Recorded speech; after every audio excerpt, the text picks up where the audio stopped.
นอกจากการสนับสนุนช่องของเรานะครับผ่านการกดไลค์กดแชร์แล้วก็ Subscribe นะครับผมปัจจุบันนะครับผมช่องของเราได้เปิดช่องทางใหม่ๆนะครับผมเพื่อให้ผู้ชมนะครับผมและแฟนๆของช่องนะฮะสามารถให้การสนับสนุนช่องเล็กๆช่องนี้นะครับให้ได้ไปต่ออย่างต่อเนื่องนะครับและมั่นคงนะครับผมด้วยระบบสมาชิกนะครับผมที่ช่องเราเพิ่งเปิดขึ้นมานะฮะซึ่งทุกคนสามารถที่จะกดสมัครนะครับผมสมาชิกนะครับผมที่ปุ่มจอยนะครับผมหรือปุ่มสมัครสมาชิกนะครับผมที่มุมขวาล่างใต้คลิปนะครับผมหรือมุมขวาบนในหน้าต่างของช่องนะครับผมเพียงเดือนละ50 บาทเท่านั้นนะครับผมโดยมีสิทธิพิเศษมากมายไม่ว่าจะเป็นตราประทับแสดงระดับหลังชื่อนะครับผมเป็นรูปเรือชิปเปอร์ที่ออกมาแบบอย่างสวยงามนะครับผมพร้อมกับอีโมจินะครับเป็นรุ่นพี่แฮมชิปเปอร์นะครับผมสุดน่ารักนะครับซึ่งใช้ในการพูดคุยนะครับผมในช่องคอมเมนต์พร้อมสิทธิพิเศษต่างๆมากมายที่กำลังจะตามมาในอนาคตนะครับผมอีกอย่างหนึ่งคือทั้งการชมคลิปแบบ Exclusive นะครับก่อนใครนะครับผมหรือ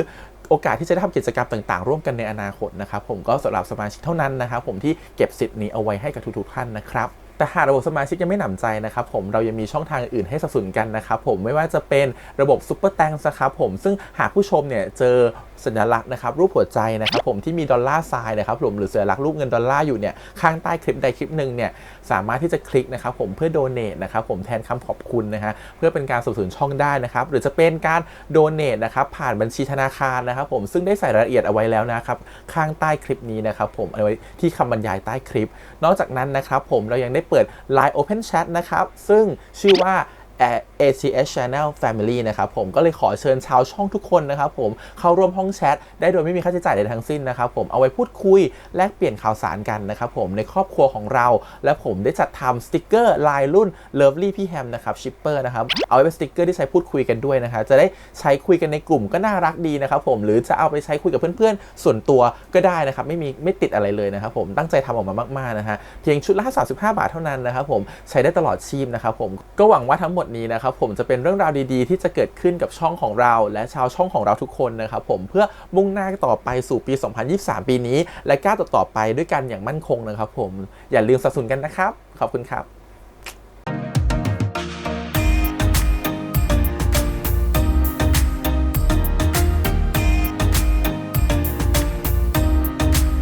สวัสดีครับยินดีต้อนรับสู่ช่อง ATS Channel นะครับกับพบกันอีกครั้งการ reaction นะผมวันนี้อยู่พี่แฮมนะครับอย่างท่านซีรีส์เรื่องบ้านหลอด on sale ครับผม EP ที่6นะครับผมเรื่องราวกำลังเข้มข้นเลยนะครับผมเดี๋ยววันนี้เขาเหมือนจะไปเคหสถานหลังใหม่นะครับผมรู้สึกจะเป็นบ้านไชอันเนาะเดี๋ยวเราดูซิว่าเรื่องราว EP นี้จะเป็นยังไงแล้วทีเนี้ยเขาเริ่มสืบเรื่องราวมันเริ่มคืบคลานมาใกล้ขึ้นทุกทีแล้วความจริงก็ใกล้จะปรากฏออกมาแล้วเขาได้เป็นคนชนตัวของพีชด้วยนะครับผมน้องโฮมของเราเนี่ยแล้วถ้าความจริงรู้ขึ้นมาพีชกับโฮมจะแตกกันหรือเปล่าเดี๋ยวต้องมารอดูกันใน EP นี้นะกับบ้านหลอนออนเซอร์ EP ที่6แต่ก่อนอื่นเลยขอบคุณก่อนทาง GMTV ที่อนุญาตทำเรีแอคชั่นได้นะครับไปดูกันครับผมกับบ้านหลอนออนเซล EP ที่6ครับไปเลยเตรียมวัตถุดิบให้มึงหมดแล้วสิ่งที่มึงต้องทำก็คือแค่ผัดผักง่ายๆ10 นาทีก็เสร็จกูทำไม่ได้จริงมึงเห็นแล้วมือกูสั่นหมดแล้วมึงรู้ได้ไงว่ามึงฆ่าเขาที่จริงเนี่ยเชฟผมเขาอาจจะไม่ได้ฆ่าตัวตายก็ได้จริงกูไม่รู้เหมือนกันนะว่าถ้ากูไม่โดนรถชนเมื่อ3 ปีแล้วตอนนี้กูจะเป็นยังไงนี่มึงรู้ปะเนี่ยว่าใครเป็นคนชนอ่ะไม่รู้อ่ะพอชนเสร็จแม่งก็หนีไปเลยอ่ะ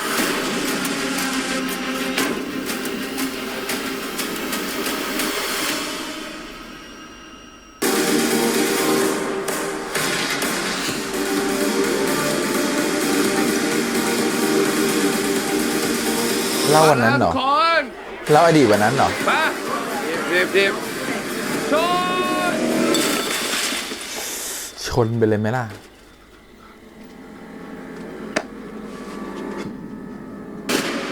มึงฆ่ากูทำไมวะมึงจะลาไว้โฮมเขานอนด้วยกันด้วยเหรอฮะกูฝันร้ายว่ะนอนกูอยู่เป็นเพื่อนแล้วไม่ต้องกลัวนะไม่เป็นเพื่อนไม่ต้องกลัวนะ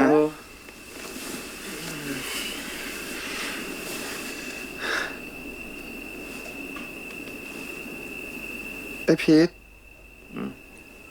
แล้วนี่มึงมานอนเตียงเดี่ยวกูได้ไงนะ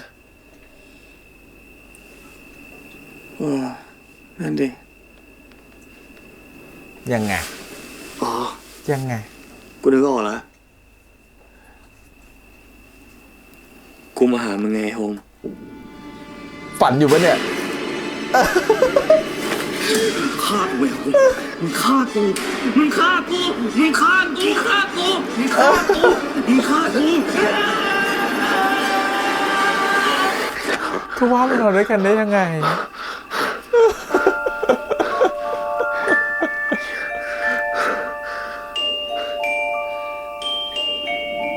ฝันซ้อนฝันเข้าไป Forgive me not ชื่อดอกไม้มาเลยจ้ะ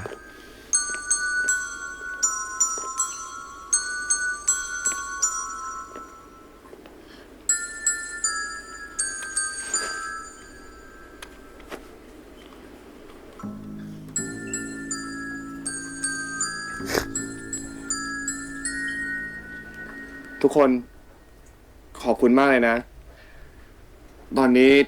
อสังหาของวิมานสุขมันที่ว่ากันว่ามีผีสิงเนี่ย ขายไปได้เกินครึ่งแล้ว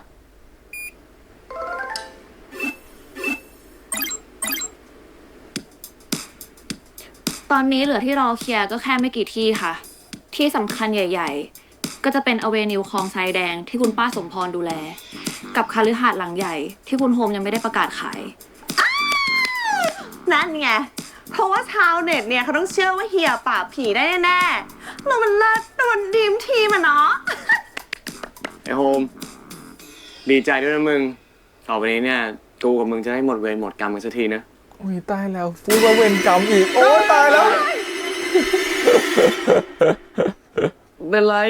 หน้าเลยซอสมะเขือเทศ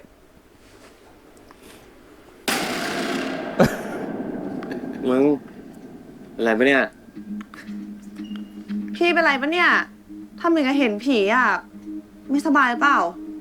ดิฉันคิดว่าช่วงนี้คุณโฮมคงเจอผีบ่อยนะคะ เลยทำให้เกิดภาพหลอนจากความเครียด งั้นวันนี้เราแยกย้ายกันก่อนดีไหม งานสัปดาห์นี้เราหยุดทำงานปราบผีไปก่อนนะคะ เดี๋ยวดิฉันตามให้คุณสุรเดชมารับคุณโฮมเอง โอเคปะเนี่ย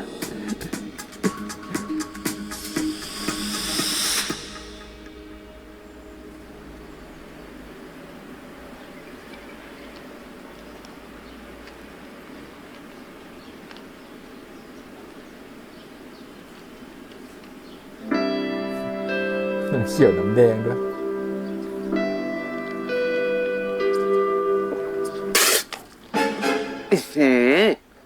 เจี๊ยบเลย หวาน500ปะเนี่ย น้ำตาลช่วยลดความเครียดได้ค่ะ ดิฉันคงไม่ต้องถามหรอกใช่ไหมคะ ว่าคุณโฮมโอเคหรือเปล่า เฮ้ย สบาย ก็อย่างที่กันว่านั่นแหละ เห็นผีเยอะไปหน่อยก็เลยหลอนติดตา ถ้าเกิดว่าคุณโฮมต้องการจะปรึกษา หรือว่าระบายบอกดิฉันได้นะคะ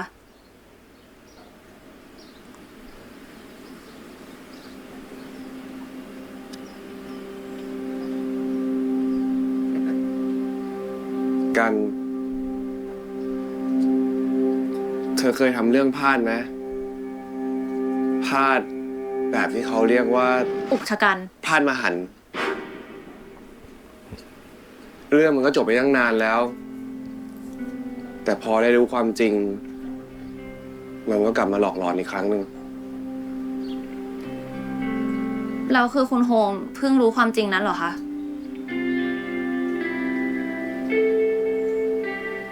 ถ้ามีอะไรที่กำลังไม่สบายใจอยู่ ลองไปสารภาพกับเจ้าตัวดีไหมคะ ในทางกฎหมาย ถ้ารับสารภาพ ส่วนใหญ่ก็มักจะได้รับการลดโทษนะคะ อย่างมากก็รับโทษครึ่งหนึ่ง แต่มากจะน้อยก็ไม่อยากโดนทั้งนั้นแหละ ไม่มีทางไหนที่ทำให้อีกฝ่ายให้อภัย100%หรอ ทำผิดก็ต้องรับผิดสิคะ สิ่งที่อีกฝ่ายต้องเผชิญ มันเจ็บปวดน้อยกว่าของคุณโฮมเหรอคะ ถ้าเป็นดิฉันจะสารภาพให้เร็วที่สุดค่ะ ดีกว่าปิดบังความผิดนั้นไว้ แล้วรอมันปรากฏออกมาเอง แล้วถ้าเกิดยังไม่พร้อมจะสารภาพอ่ะ โอ้ยคุณโฮม รีบบอกไปเถอะค่ะ ก่อนที่ทุกอย่างมันจะแย่ไปกว่านี้ วันนี้พรุ่งนี้ได้เลยยิ่งดี ดิฉันถือว่าดิฉันบอกแล้วนะคะ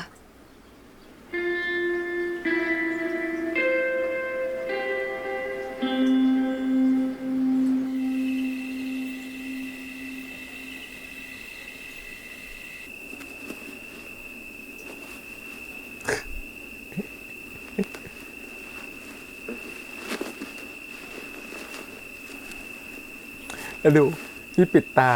น้องหมีขาวซะน่ารักเชียว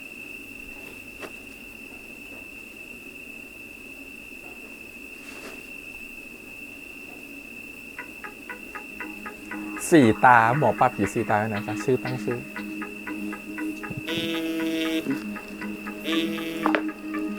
น้องไงมึง ไอพีทกูถามไปหน่อยสิ ว่า สมมุตินะ ถ้ามีคนทำเรื่องแรกๆกับมึงเอาไว้อะแล้วอยู่ๆเขามาขอโทษมึง มึงจะให้อภัยเขาไหมวะ ก็ขึ้นอยู่ว่าแย่ประมาณไหนอะแบบทำให้กูเกลียดทำให้กูไม่ชอบพี่หน้าอะไรอย่างเงี้ยเลยปะ ก็ อะไรประมาณนั้นแหละมั้ง ถ้าเป็นอย่างนั้นนะ กูไม่ให้อภัยแม่งหรอก กูจะซ้ำเติมแม่งด้วยซ้ โอ้มึงใจร้ายจังวะ ำเอากูไม่ได้ไปทำลายเขาด้วยฮะ กูก็แค่ทำไปไม่สนใจแม่ง แล้วก็ใช้ชีวิตของกูให้ถึงฝันเร็วที่สุด จะได้มีเรื่องไปอัพใส่แม่งไง โฮดอน อะไรยังไงนะ กูงงอ่ะ ก็เป็นฟิลมันว่า กูมีความสุข กูถึงฝันแล้วจ้า กูไม่แคร์มึงแล้วจ้า แบบนี้ไงใจไหมเนี่ย อ๋อ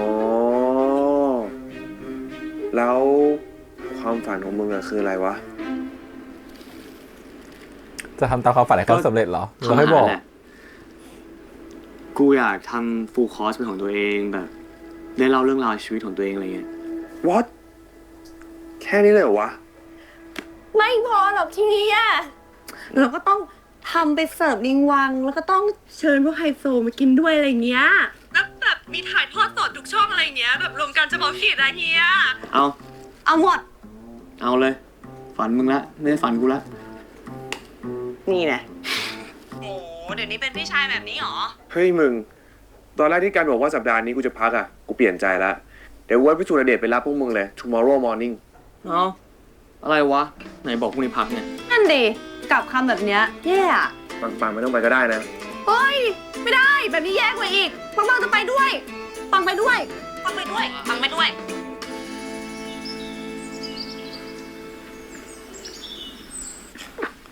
อะไรของมึงเนี่ยจะพากูไปไหน หน้าเดี๋ยวถือแล้วมึงก็รู้เองแหละ อืม พร้อมนะ 1 2 3ตาดา วังใส่อ้น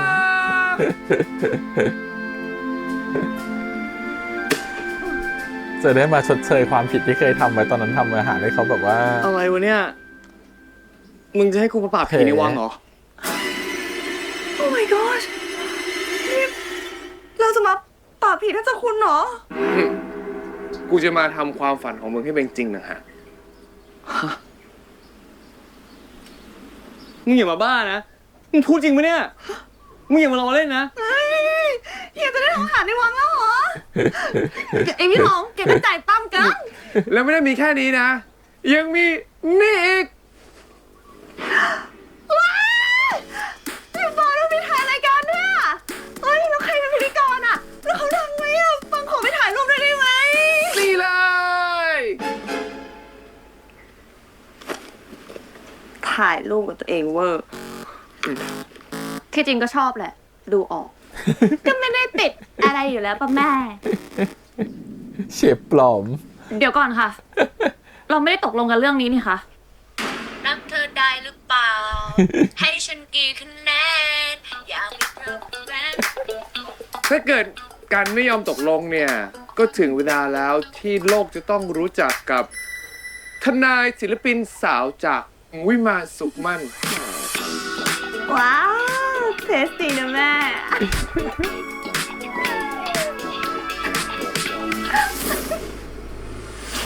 ขอต้อนรับทุกคนเข้าสู่รายการ Master Coming Back Chef Thailand รายการที่จะพาเชฟผู้ท้าชิง มาทวงคืนศักดิ์ศรีความเป็นเชฟของเขา ให้กลับคืนมา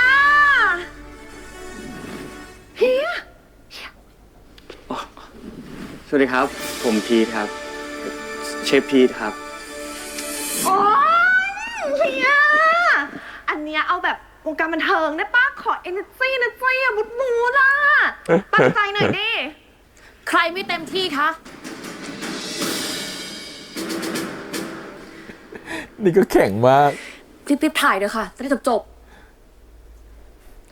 คุณมีเวลาเพียงวันนี้แค่วันเดียว ที่จะทำตามความฝันให้สำเร็จ ตั้งใจค่ะ จริงจังขนาดเนี้ยอยากให้เชฟผมอยู่ข้างๆเลยอะเชฟผมมาแล้ว เชฟผงปลอม โอเคถ้าทุกคนจริงจังขนาดเนี้ยเดี๋ยวกูตั้งใจทำให้เต็มที่เลย เอาละค่ะ ขอเสียงปรบมือต้อนรับ เจ้าของวังที่จะมาเป็นกรรมการผู้ทรงเกียรติของเราในวันนี้ คุณชายอัน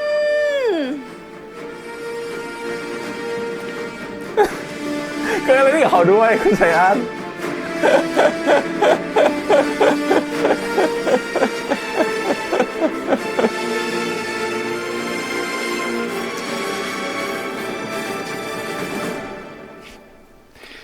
ขอบคุณชายอั้นมากเลยนะครับ ที่ให้ผมแล้วก็ทีมเนี่ยได้มาเจอ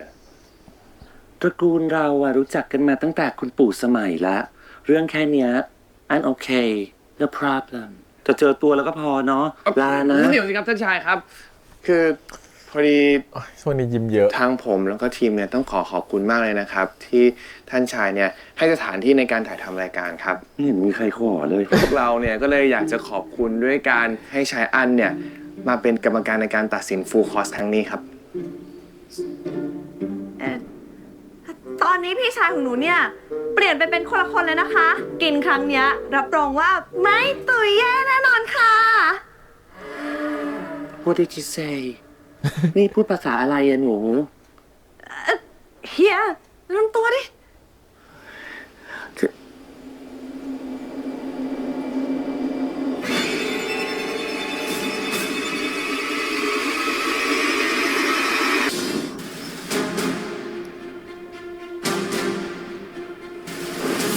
กลับมาอีกครั้งนะคะ กับภารกิจทวงคืนความฝันให้เชฟผู้ท้าชิง เราไปพบกับเมนูแรกกันดีกว่าค่ะ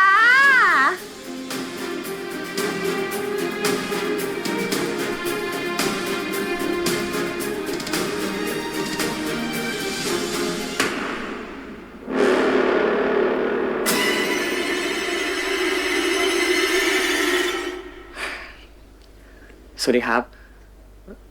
ผมขอแนะนำชื่อของผมอย่างเป็นทางการผ่านเมนูซุปนี้นะครับ พีชซุปเชฟพี ต้อง ช กินจริงเหรอเมืองกล้องได้ไหม ต้องกินจริงค่ะท่านชาย หลอกไม่ได้นะคะ นี่เห็นทุกมุมเลยค่ะ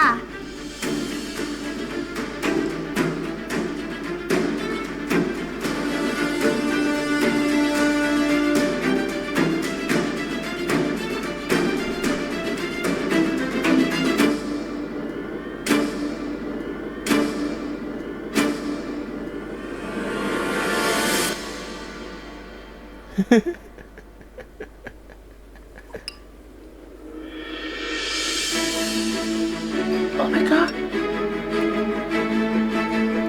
ชื่อของผมอยู่ในรสชาติของซุปนี้เลยครับ ท่านชายลองทานซุปแล้วได้รสชาติอะไรบ้างครับ fish sauce เหรอ น้ำปลาเหรอ มันไม่ได้ใส่ครับ นั่นน่ะสิ ใครจะตั้งชื่อลูกว่าน้ำปลา weird I feel citrus What is smell fruity peach ชื่อ peach เหรอ ใช่ครับ ชื่อพีทครับ แค่เมนูแรกก็ลุ้นไปตามๆกันแล้ว เราไปพบกับเมนูถัดไปกันดีกว่าค่ะ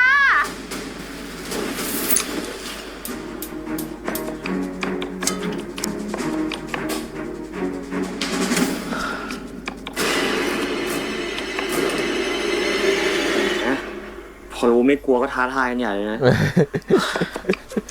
ไอโฮมมึงช่วยคั่วนี่หน่อยดิง่าย มา ๆ มึงคนไปเรื่อยเลยนะ อย่าหยุด คุณพีทคะ ครับ เมนูนี้ได้แรงบันดาลใจมาจากอะไรคะ เมนูนี้ได้รับแรงบันดาลใจมาจากตอนที่ผมโดนรถชนครับ ชนแรงไหมคะ ตอนนั้น ก็จะเละประมาณเนี้ยครับ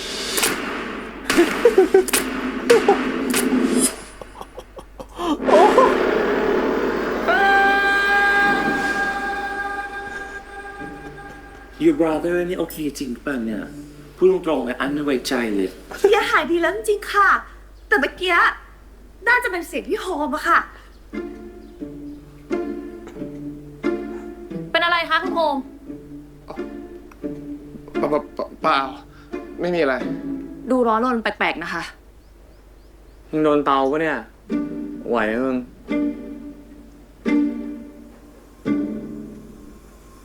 ถ้าไหวก็ให้ไวเลยค่ะ เวลาใกล้จะหมดแล้วนะคะ เร็วเข้าค่ะ ชอบอะตลก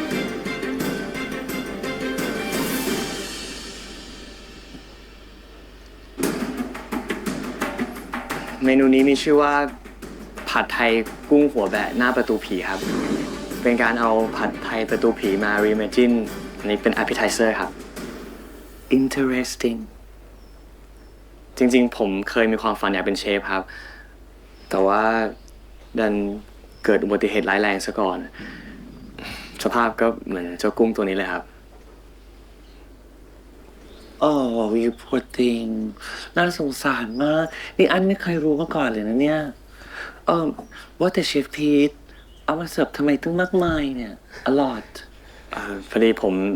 ทำมาเผื่อญาติๆท่านชายด้วยครับ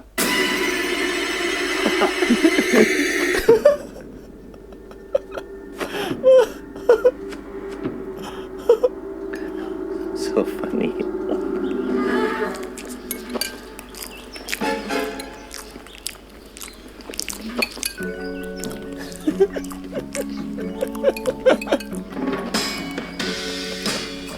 หิวมาจากไหน อร่อยมากแต่คราวหน้าไม่ต้องทำมาเผื่อญาติของอันแล้วนะแบบเป็นนี่พออร่อย งั้นขอ3 คำให้กับเมนูนี้หน่อยค่ะ สนุก อร่อยแล้วก็ซอฟต์พาวเวอร์นี่อยากจะรู้แล้วว่าเมนูต่อไปเป็นอะไรอ่ะ I'm so excited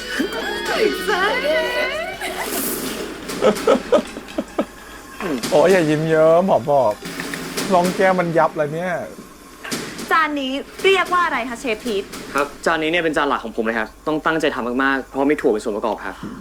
มีถั่วเป็นส่วนประกอบด้วยค่ะ แต่ได้ข่าวว่าครั้งที่แล้วเนี่ยชายอั้นต้องเข้าโรงพยาบาลเพราะว่ามีอาการแพ้ถั่วอย่างหนักไม่ใช่เหรอคะ อันนี้เราไม่ได้ใช้ถั่วจริงครับ จะเป็น plant based protein ที่มีรูปร่างหน้าตา แล้วก็รสชาติเหมือนถั่วจริงทุกประการเลยครับไอ้โฮมหยิบถ้วยกูหน่อยดิ นี่เรียกได้ว่าเป็นเมนูพิสูจน์ตัวที่สร้างความกังวลให้กับผู้ท้าชิงไม่น้อย เอาถั่วให้กูทั้งคั่วถึงนี่ เอ้าทำไมมี2 ถ้วยอ่ะ ถ้วยหนึ่งถั่วคั่วผมเองครับกำลังจะเก็บภาพอินเสิร์ตเทียบอันไหนของจริงของเทียมอะครับ โอ้ยเอาอีกแล้ว เอาอีกแล้ว โหแล้วพอคั่วแล้วมันเหมือนกันหมดเลยอ่ะ ลองไหนถั่วเทียมวัว เอาละค่ะ ตอนนี้นะคะ เชฟผู้ท้าชิงของเราเนี่ยได้เจอกับอุปสรรคใหญ่แล้วล่ะค่ะ จานไหนเป็นถั่วจริง จานไหนเป็นถั่วเทียม เราไปติดตามได้ในเบรกหน้าค่ะ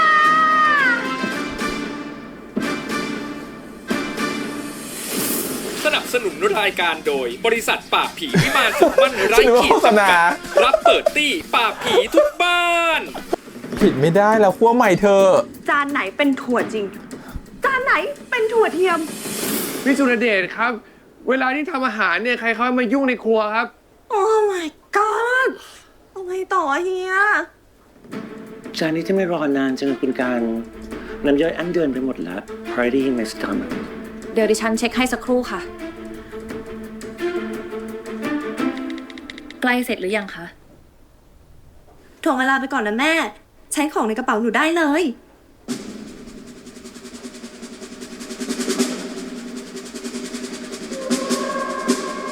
I'm hungry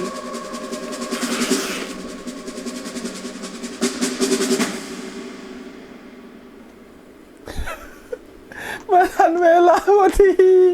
อย่างกับรู้ใจ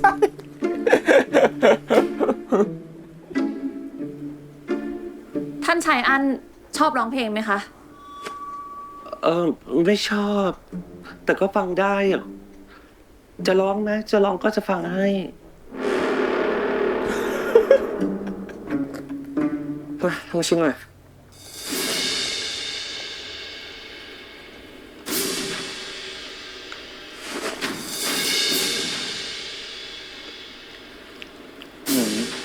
รสชาติไม่เหมือนกันเลยว่ะมึงลองเลือกดีๆดิอันไหนที่มึงคั่ว กูจะรู้ได้ไงวะ มึงเป็นคนคั่วมึง เป็นฉัน รู้ จะ ดิ ไม่เสี่ยงทิ้งไปให้หมดทำใหม่พี่สุรเดช Missing you my love ไม่เคยรู้เลยว่าเป็นเธอ รู้สึกสงสารคุณผู้ชมมาก และอันก็สงสารตัวเองด้วย Stop ตามรายละเอียดของอุปกรณ์ระบุไว้ว่า ที่เสียงมันต้องโหยหวน ก็เพื่อที่จะสื่อสารกับวิญญาณค่ะ Really? สื่อสารกับวิญญาณได้เหรอ ค่ะ Can you try กับวิญญาณเหรอ ค่ะ Check อีวิวอีน้องชั่ว กูรู้นะมึงขโมยเครื่องสำอางกูไปใช้แล้วมึงจะไปแฉเรื่องกูกับหมาแม่อีกอีเวนแต่ขโมยหวยแตกชีวิตกูไม่มีความสุขเลยอีน้องชั่วอีบ้า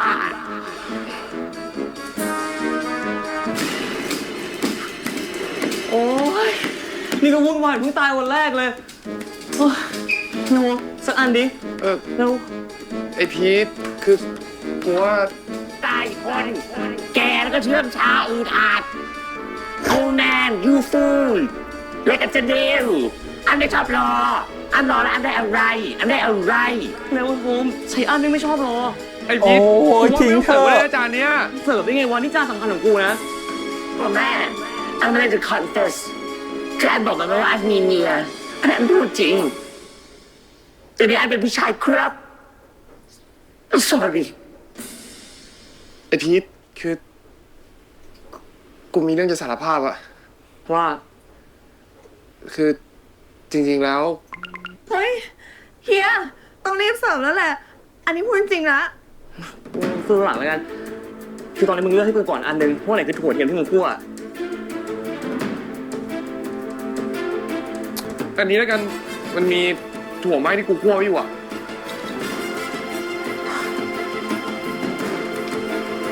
โอ้ทำไมถึงเสี่ยงอะไรแบบนี้ไม่เข้าใจทำไม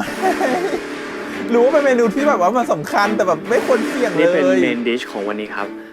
เมนูนี้มีชื่อว่าสเต็กแกะที่ตกใจ เสิร์ฟพร้อมกับสลัดถั่วครับ Oh my god อันแพ้ถั่วนะ ผมทราบดีครับ นี่ก็เลยเป็นจานที่ผมกลัวที่สุด เพราะว่ามันทำให้อาชีพแล้วก็ความฝันของผมจบลงครับ แต่ในจานนี้เนี่ย ผมใส่ความเชื่อใจลงมาด้วยครับ ทั้งความเชื่อใจในตัวเอง แล้วก็ความเชื่อใจในตัวเพื่อนครับ สวยจน ถ้า ว่า ใช้ ชิบ อันจะ หาย ไม่ก แน่ ล้า เลย ทา อะ นผมเข้าใจนะครับ เพราะว่าก่อนที่ผมจะเรียกความมั่นใจตัวเองกลับมาเนี่ย ก็ใช้เวลาอยู่นาน จริงๆ อันชอบทานถั่วมากนะ ถึงกลัวจะแพ้แต่ก็ยังชอบอยู่ดีอะแล้วนี่อันไม่ได้ทานถั่วมาหลายปีแล้วว่า ผมเชื่อนะครับ ว่าครั้งนี้จะไม่ผิดพลาดเหมือนครั้งเดิมแน่นอน ผมอยากให้ชายอันก้าวผ่านความกลัวไปกับผมนะครับ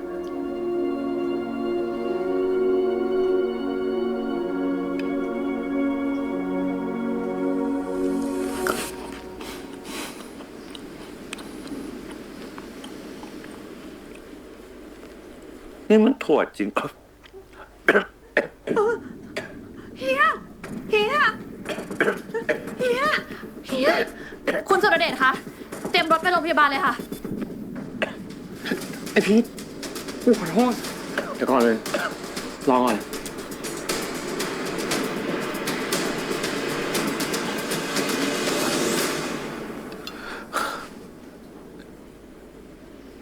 นี่มันยังกระถั่วจริงๆอะอันแยกไม่ออกเลยวันนี้ไม่ใช่ถั่วอ้าว I have no idea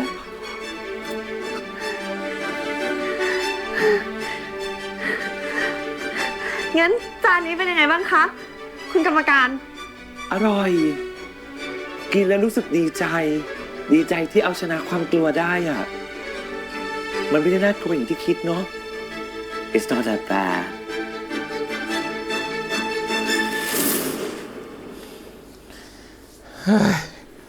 ลุ้นแทบตาย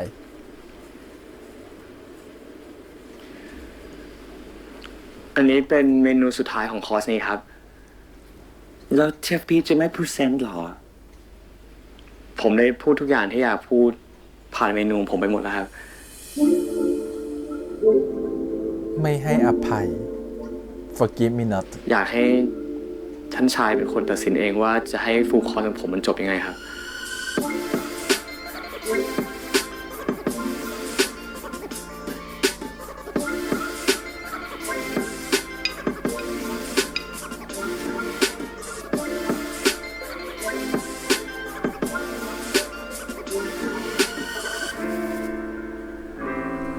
อภัยให้อภัย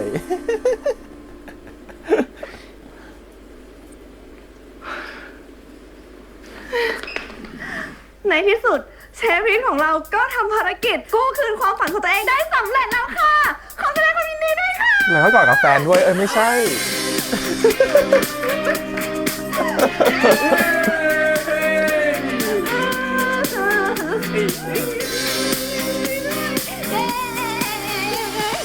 เป็นยังไงบ้างคะท่านชาย หลังจากได้กลับมาชิมอาหารเชฟพีทอีกครั้ง ดูเป็นน้ำลายไหลไปบอกตรงอยากกินบ้าง ไม่ถึงอร่อยจนเหมือนขึ้นสวรรค์นะฮะ โอ้ เจ็ดดายคนตายไม่ได้กิน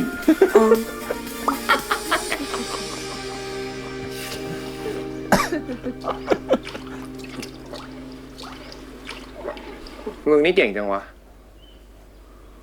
อะไร ชมเลยเนี่ยมึงต้องการอะไร กูไม่ได้ต้องการอะไรผู้ชมจริงๆ คิดได้ไงวะว่าต้องทำอาหารให้ชายอั้นถึงจะยกโทษให้อ่ะ ก็เก่งไงแค่นั้นแหละ จบ แหม เพราะว่าทำสำเร็จนี่เอาใหญ่เลยนะ แต่ก็ต้องขอบคุณมึงด้วยนะ ที่ทำให้ความฝันกูเป็นจริงอ่ะ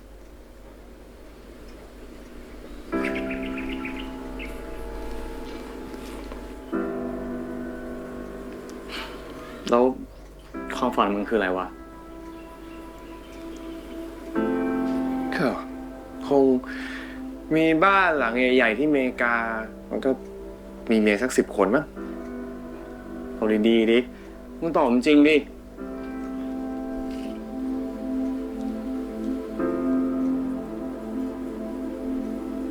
กูก็คง อยากมีครอบครัวธรรมดาเหมือนคนทั่วไปมั้ง โอ้โหเล่นบทแซดโฮมบอยเฉยเลยว่ะ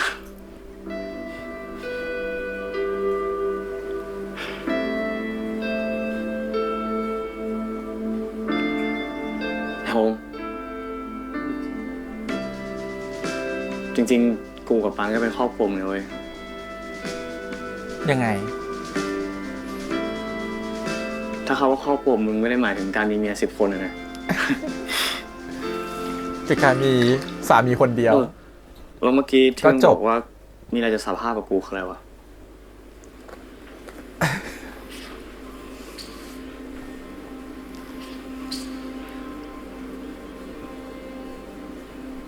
ไอพีทมึงรอกูได้ไหม กูขอไปเคลียร์ที่บ้านก่อนนะ เรื่องอะไรวะ ทำไมดูเป็นเรื่องใหญ่จังเลยอะ กูจะไปรีบเคลียร์ให้เสร็จ แล้วจะมาบอกมึงเลย เหมือนจะมาขอแต่งงานแต่ไม่ใช่ ตามนั้นนะ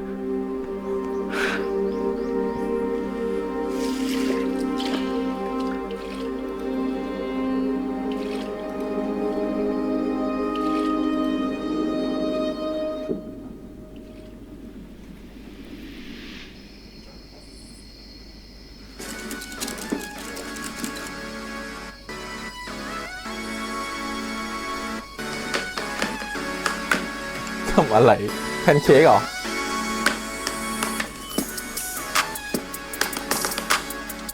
โอ้โหหลานอาทำอะไรเนี่ย ฝึกทำแพนเค้กอยู่ครับอาคิดลองชิมดูไหมครับ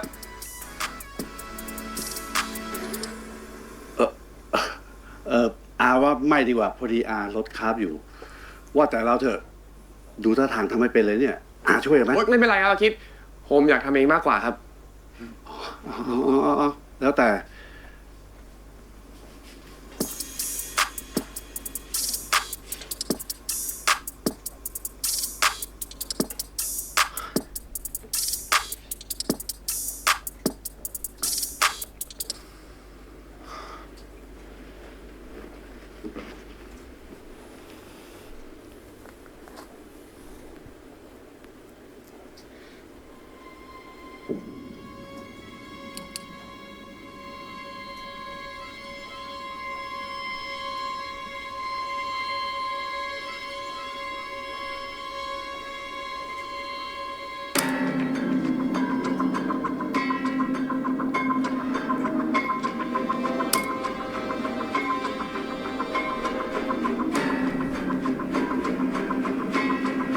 นาป๊อกคะ หนูส่งไฟล์ให้แล้วนะคะ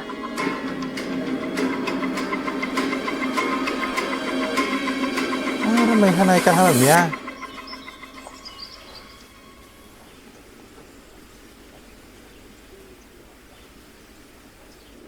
เพื่อต้องการเปิดโปงตระกูลนี้เหรอ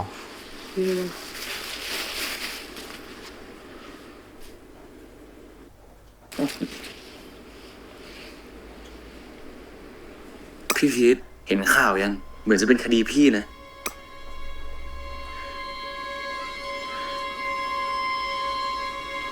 มาต่อกันที่ข่าวไวรัลในโซเชียลช่วงคืนที่ผ่านมา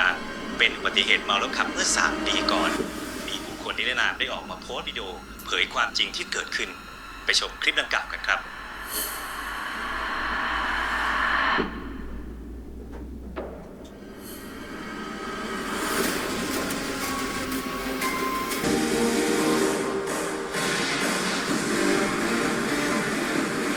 มาแล้วทุกคน มาเรียบชน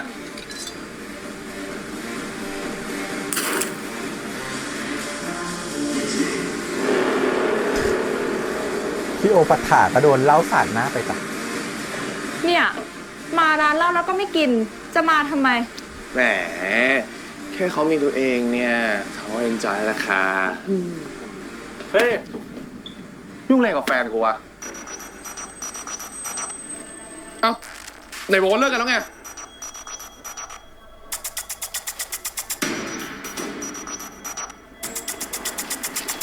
โฮม เดี๋ยวก่อนโฮม โฮมใจเย็นๆก่อนได้ไหม โฮมเราอธิบายได้นะโฮม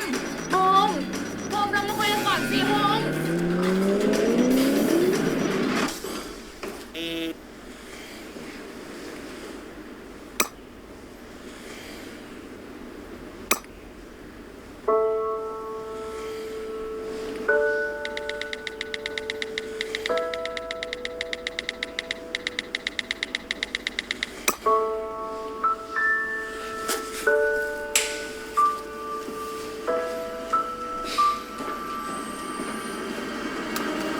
แม่งเหมือนลมณ์ชิบหาย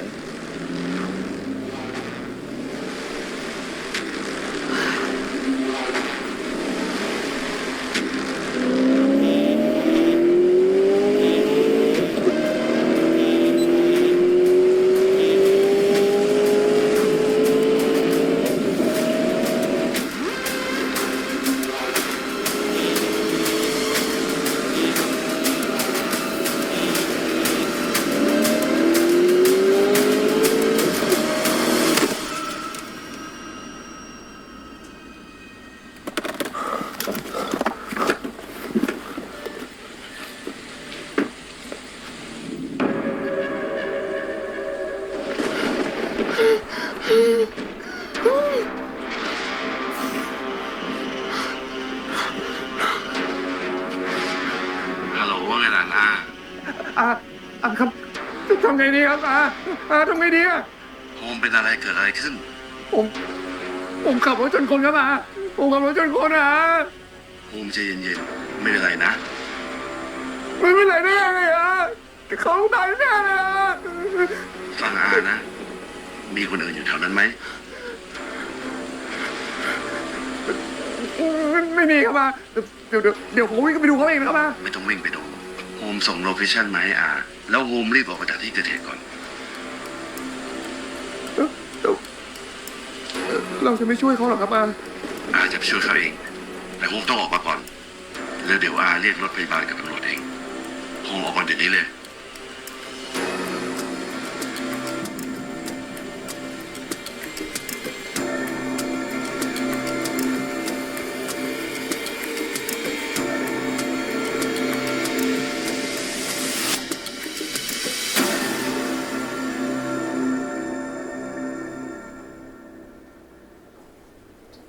เป็นไรอ่ะไม่เครียดแต่เช้าเลย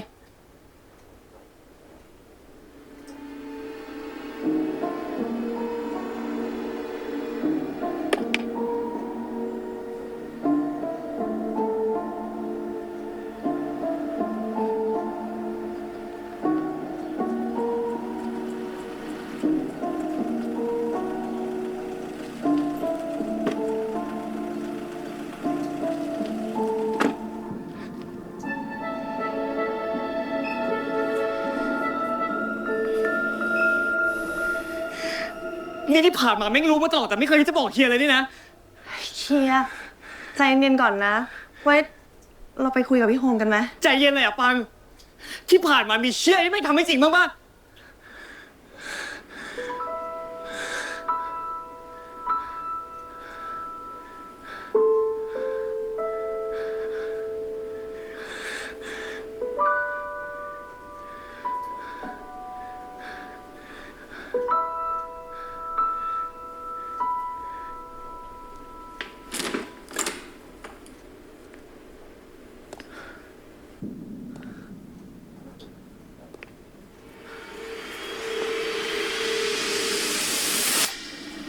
ใครมา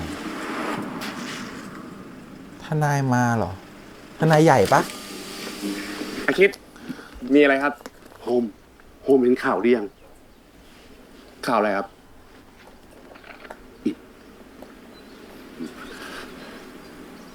อาก็ไม่รู้เหมือนกันว่าเขาได้ข้อมูลมาจากไหน แต่ตอนนี้กระแสโซเชียลมันเร็วมาก ป่านนี้คุณคงรู้แล้วล่ะ พี่สุรเดชครับ ออกรถเลยครับ ผมจะไปไหน ผมจะไปเคลียร์ไอพีครับ ไม่ต้องอาจัดการให้แล้ว ส่งทนายใหญ่ไปแล้วแน่ อ่านนะโฮมตอนนี้มันไม่ใช่เรื่องแค่โฮมกับเพื่อน แต่มันเป็นเรื่องของวิมานสุขมั่นไปแล้ว เพราะงั้นอาถึงส่งให้ทนายใหญ่ไปจัดการเรื่องทั้งหมดแล้ว อาคิดทำแบบนี้ได้ไงครับทำไมอาคิดไม่ปรึกษาผมก่อนนะ แต่นี่มันเป็นทางออกเดียวตอนนี้นะโฮม พี่สุรเดชครับออกรถเดี๋ยวนี้เลย ห้ามออกนะสุรเดชโฮมเดี๋ยวก่อนโฮมยืนไป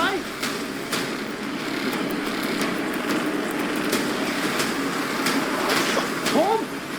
เดี๋ยวก่อนโฮม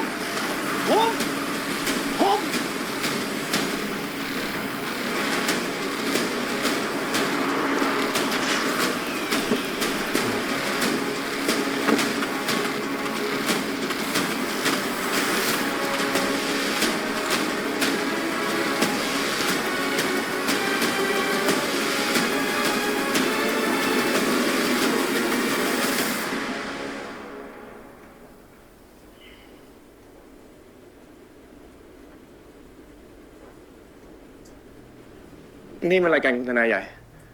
แล้วสองคนนั้นหายไปไหน ผมมาเจรจากับผู้กรณีให้ทั้งหมดแล้ว เขาขนของออกไปหมดแล้วครับ คุณโฮไม่ต้องห่วง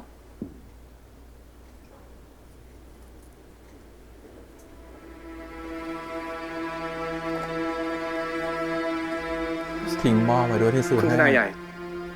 คุณคุยอะไรพวกเขาไปอ่ะ ผมมาในนามคุณโฮม ในตัวสัญญานี้ มีเงื่อนไขสำคัญเพียงข้อเดียว คุณทั้งสองคนห้ามนำเรื่องคุณโฮม หรือตระกูลวิมานสุขมั่น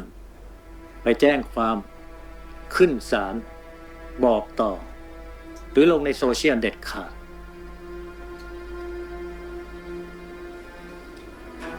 เพื่อแลกกับสิ่งนี้ 1 ล้านบาท ฉีกทิ้งเหรอไม่เอาหรือเซ็นแล้วไม่เอา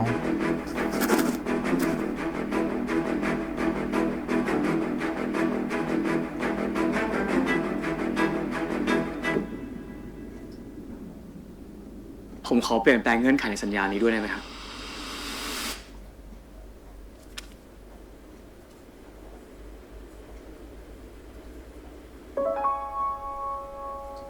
เงินก้อนเนี้ยรวมถึงเงินค่าจ้างทั้งหมดที่ผมเคยได้รับมา ผมขอคืนให้ทั้งหมดเลยแลกกับ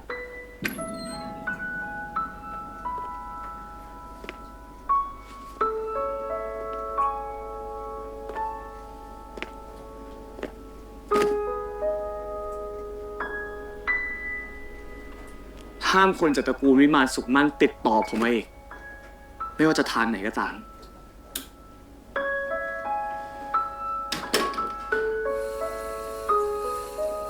ตั้งแต่ผมทำงานมา ยังไม่เคยเจอคู่กรณีคนไหนที่ยอมง่ายแบบนี้มาก่อนเลยครับ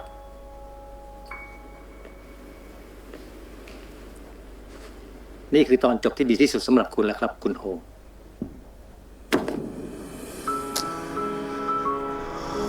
คนหนึ่งเสียครอบครัว คนหนึ่งเสียความฝัน มึงรู้ได้ไงว่าอะไรดีที่สุดสำหรับกูวะมึงรู้ได้ไงมึงรู้ได้ไงปล่อยกูปล่อยด้วยปล่อยกูปล่อยมึงทำอย่างนี้กับเพื่อนกูทำไมอ่ะมึงปล่อยกูด้วยวะทำอย่างนี้กับเพื่อนกูทำไมมึงปล่อยกู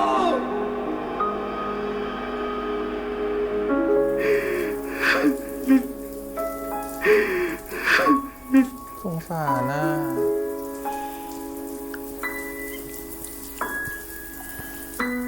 คนหนึ่งผิดหวังเหมือนโดนหลอกสูญเสียความฝัน โอ้จบแบบนี้เลยเหรอ EP นี้ คนมันมารุมด่าเต็มหน้าบ้านไปหมดงามหน้านะ ถ้าเกิดอยากให้ผมอยู่เงียบๆเนี่ยงั้นผมขอขายอสังหาของผมเงียบๆก็แล้วกันคุณหมอภูมิที่ตกลงจะซื้อบ้านหลังนี้ใช่ไหมครับ ถ้าเป็นบ้านหลังเนี้ยเฮียขอไม่รับงานแล้วกันนะ ไม่ชอบเจ้าของบ้าน ปราบผีแบบมึงกูก็ทำได้เว้ย ไอ้ที่เคยทำมาเนี่ยมันอาจจะไม่ได้ผลเหมือนทุกครั้งก็ได้อย่ามั่นใจมันมากนะ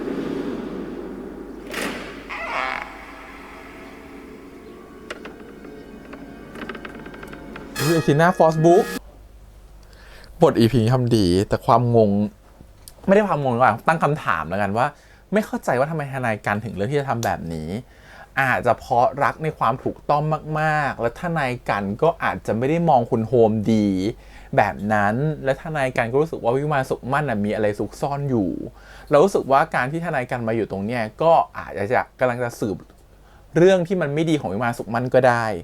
ก็เลยกลายเป็นว่าเข้าใจผิดว่าสิ่งที่วิมานสุขมั่นกำลังซุกซ่อนความจริงอยู่คือเรื่องของโฮมก็เลยเลือกที่จะแฉออกไปด้ว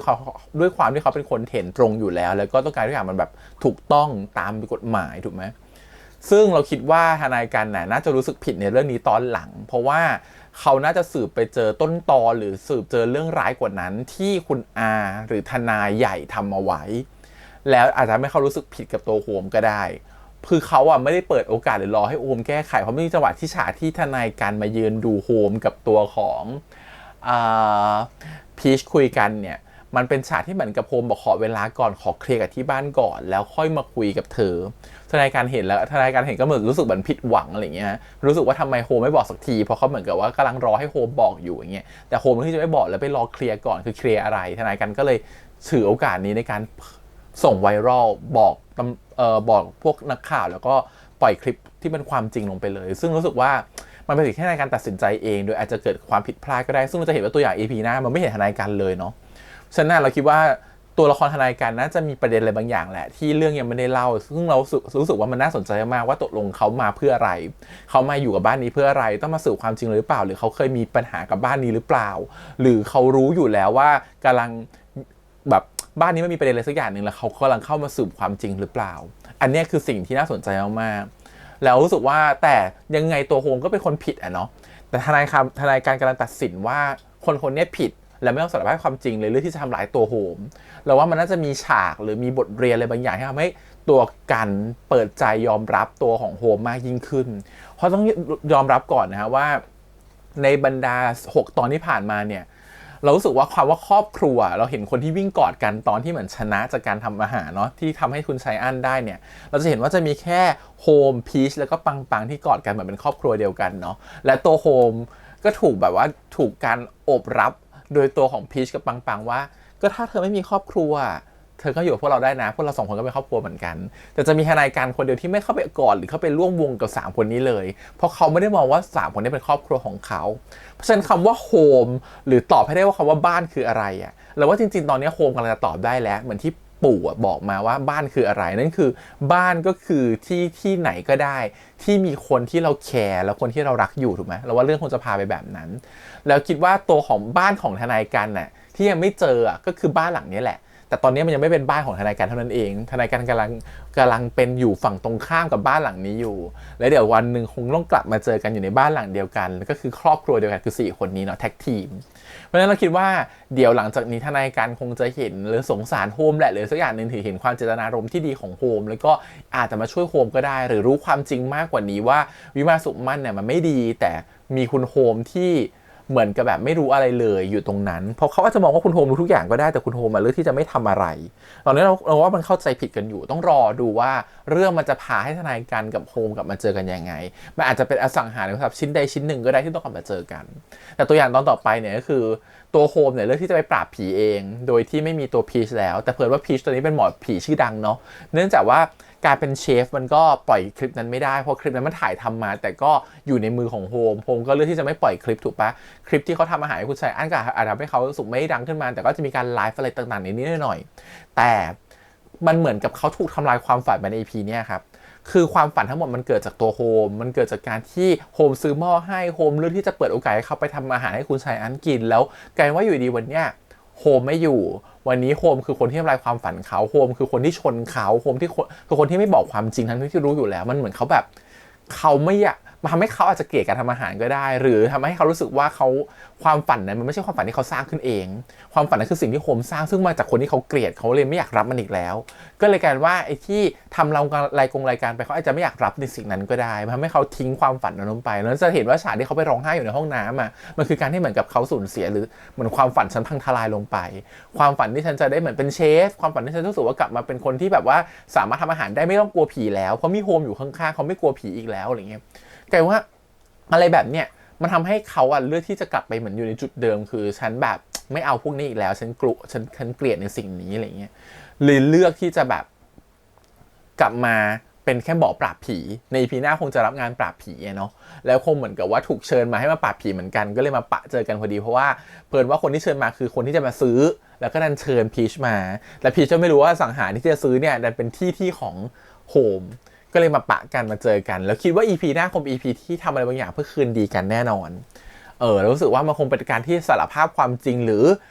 ถ้าเรื่องมันจะเขียนให้มันบทดีมากเลยนะแสดงว่าผี EP หน้ามันเกิดจากอะไรรู้ไหมมันน่าจะเกิดจากเรื่องของมิตรภาพและความเข้าใจผิดก็ได้หรือความที่เหมือนกับแบบไม่รอเวลาที่เหมาะสมก็ได้เพราะว่า EP หน้ามันจะเกี่ยวกับเรื่องของผู้ชาย2 คนอาจจะเป็นฟอสกับบุ๊กที่จะมาเป็นตัวแทนของผีที่เป็นแบบนางรำหรือนายรำอะไรเงี้ยเป็นคนรำอะไรเงี้ยเขาจะเป็นความสัมพันธ์ของ2 คนความสัมพันธ์แบบรักแบบชายหรือความสัมพันธ์แบบอะไรก็ได้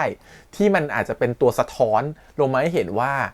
จริงๆแล้วโฮมคิดยังไงและพีกำลังเข้าใจอะไรผิดโฮมอยู่หรือเปล่าเพราะโฮมก็คือกำลังทำกลับไปเคลียร์ที่บ้านของเขาคือการทำแพนเค้กเพื่อจะมาง้อมาขอโทษพอเขาได้ไอเดียจากการที่ให้อภัยจากจานของตัวพีชเนาะที่ขอโทษคุณไชอันซึ่งเขาเลยคิดว่าเขาอยากจะทำแบบนี้บ้างโดยการที่ทำอะไรเพื่อตัวทำด้วยตัวเขาเองเพื่อจะมาขอโทษแต่กลายว่าเขาไม่มีโอกาสนั้นเนาะสุดท้ายก็คือมันทำให้โกรธทนายใหญ่มากๆสุดท้ายก็ไอขนมที่มันตกลงไปแพนเค้กเนี่ยที่เขียนว่าไม่ให้อภัยเนี่ยมันก็ดันถูกเหยียบย่ำมันเหมือนกับว่าเป็นฉากที่ดีมากตรงที่ว่าคนหนึ่งกำลังสูญเสียครอบครัวที่เขากำลังจะสร้างมันขึ้นมาเขากำลังจะขอโทษและให้อภัยสิ่งที่ดีที่สุดที่เขาทำได้คือการขอโทษด้วยตัวเขาเองกับอีกคนนึงกำลังเลือกที่จะสูญเสียความฝันว่าความฝันที่เขาสร้างขึ้นมามันถูกสร้างขึ้นมากับคนนึงแต่อยู่ดีวันคนนี้ก็ไม่อยู่เขาแล้วคนนี้ก็คือเป็นคนที่เขารู้สึกแย่กับคนนี้ด้วยมันเลยเหมือนกับสูญเสียทั้งคู่เป็นช็อตที่ดีมากจริงๆแล้วรู้สึกว่าน่าจะทำให้ใครหลายคนร้องไห้ได้ในฉากนี้เลยอะไรเงี้ยว่าอันนี้ก็เป็นส่วนสำคัญเหมือนกันใน EP นี้ส่วนแบบว่าตอนแรกคิดว่าต้องไปปราบผีที่บ้านในวังนะแต่จริงๆไม่ใช่ก็คือเป็นวิญญาณของคนที่อยู่ในวังเป็นวิญญาณของพวกญาติทั้งหลายที่ยังอยู่แต่ก็ไม่ต้องปราบก็ได้เพราะว่ามันเป็นที่อยู่ของเขาอยู่แล้ว ก็ถือจริงๆชอบฉากของการที่มาทำอาหารแล้วก็มาม็อกอัพทำนู่นทำนี่เนาะเพื่อจะแบบรู้สึกว่าทำคลิปเพื่อพิสูจน์ตัวเอง แล้วก็การเลือกถั่วจริงๆนั้นอันตรายมากนะเป็นเราคงทิ้งเนี่ยทั่วใหม่แล้วยอมเสียเวลาดีกว่าเลือกแบบนี้เสี่ยงมากเลยถ้าแบบมันทำให้คนตายได้ครับเพราะว่าถ้าสมมติว่าเขากินเข้าไปแล้วจนมันเป็นถั่วจริงๆแล้วเขาแบบเกิดต้องพบแพทย์ฉุกเฉินขึ้นมานี่ลำบากนะแล้วก็จะเป็นมันจะกลายเป็นตราบาปของเชฟไปจนตายด้วยซ้ำแทนที่จะเป็นการขอโทษนะเป็นตราบาปสังงั้นอะไรอย่างเงี้ยเป็นเราไม่ควรเลือกแต่นี่ก็รู้สึกว่าโหกล้าเลือกไปได้ยังไงวะแบบเสี่ยงมากๆอะไรเงี้ยนิดนึงตรงนั้นโอเคก็ถือว่าทำดีเนาะคือเหมือนกับชูว่ามีความเป็นครอบครัวกันมีความรักต่อกันมีมิตรภาพต่อกันดึงให้เราขึ้นไปเหมือนกับกราฟที่มันสูงขึ้นแล้วรู้สึกว่าอุ้ยความสัมพันธ์2 คนนี้มันดูดีมากๆเลยพี่วินดีก็พาเราลงดิ่งเหวเป็นติดลบซะงั้นอะไรเงี้ยเพื่อจะดูซิว่า2 คนจะกลับมาจูนกันได้ใหม่อีกทีตอนไหนอ่ะต้องรอดูแล้วกันครับว่าจะเป็นยังไงในสัปดาห์หน้านะกับเรื่องนี้นะครับผมบ้านหลอนออนเซลนะครับวันนี้วันนี้ขอบคุณอีกครั้งฝากกดไลค์กดแชร์กด subscribe นะครับติดตามสื่อทาง YouTube Instagram Twitter แล้วก็ Facebook วันนี้พี่แฮมไปก่อนนะครับบ๊ายบาย